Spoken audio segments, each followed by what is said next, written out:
This is such a key player in mental health and in our relationships with others. You know how they say that there are three truths to every situation? There's your truth, there's their truth, and then there's the truth. That really rings true, especially when you're looking at it from a mental health perspective. First, welcome to my channel, or welcome back to my channel. My name is Stephanie. I am Long Island's eating disorder specialist. I post on this channel 3 times a week all about eating disorders, body image issues, and general mental health. So if any of that interests you, please click the subscribe button down below. I also have a weekly blog and an Instagram. If you're interested in checking those out, feel free to do so by checking out the description below. The links are in there.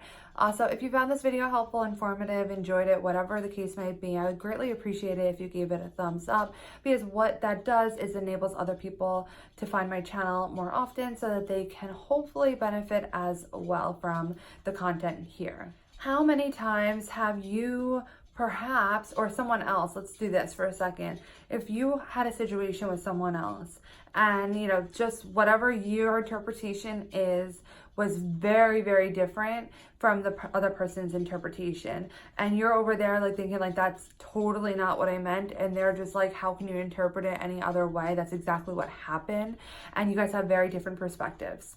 So why is that? That's because we interpret our world through our eyes. We have what we call interpretations of the event that actually happened. And what happens, and this is a big player in mental health, when we are unable to decipher the two, what is fact, what actually occurred in the situation objectively, as I said, fact, or what happened subjectively, which is your interpretations of the situation, your feelings that arose from the situation. And these are not the same. There is objective reality, and then there's your interpretation. And what's so important is to weave those out and to be able to understand that a situation that occurred is not your feelings about the situation. The situation that occurred are facts. Let's walk through a scenario that may occur if you have an eating disorder or you have some sort of distorted image or distorted perceptions around food and your body. So a lot of times when food comes up as a subject of the topic, the interpretations could go a little wild. So I'm going to give you an example of a situation, and we are going to work out together what is a fact and what is the circumstances that you interpreted and that all of a sudden become fact to you, but are not really facts. So you are sitting in the living room of a friend's house, right? And you guys ordered pizza. You are eating a slice of pizza, and then you go out, the friend does their something in the kitchen or whatever, and you're having another slice of pizza, perhaps your second or third one or whatever.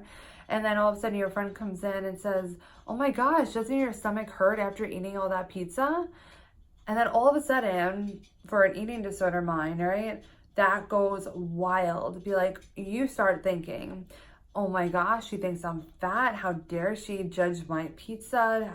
Doesn't she know that pizza is just a food? You know, all these thoughts that are coming across, and you probably end up getting yourself really, really mad at her, or really upset with yourself, or a mixture of both, or a bunch of different emotions, right?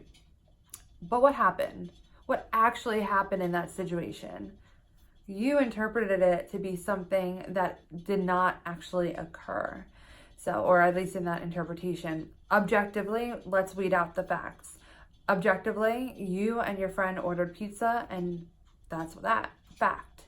Fact is that you were sitting in the living room while your friend was in the kitchen doing something else. Fact. Fact is you had X amount of slices of pizza. Fact.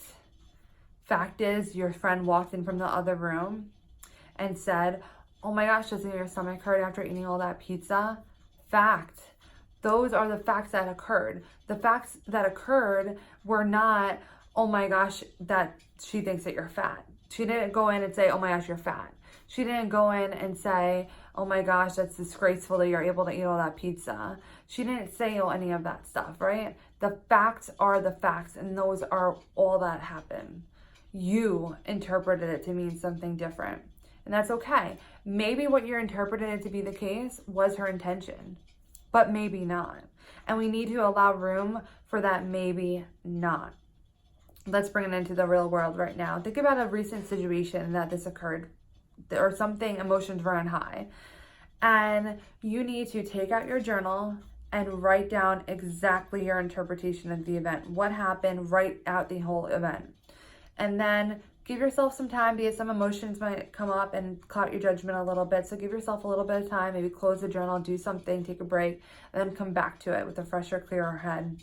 And take 2 highlighters, or maybe you want a circle, or however you feel like labeling it, but have one indicator that this is a fact of the situation. This is objective, this is truth, this is what anyone could walk in. A bystander, if there was a fly on the wall watching this is exactly what would have occurred. That is fact, that's objective. No one can change that. And what is my interpretation? Then you're going to take the other highlighter or marking or whatever and write out or highlight the interpretations in that. And then you can visually see that there are facts and there are interpretations. They are different. And it's very easy to get wrapped up in believing that our interpretations are in fact what happened, when that is not the case. And we need to be able to look at situations objectively and take a step back from those situations before we start interpreting it, what our feelings and emotions are, to be the facts, because that is not going to be helpful in this circumstance. You need to step back, allow yourself some space to get a clearer head, to gain some clarity before just figuring out what exactly occurred in this situation.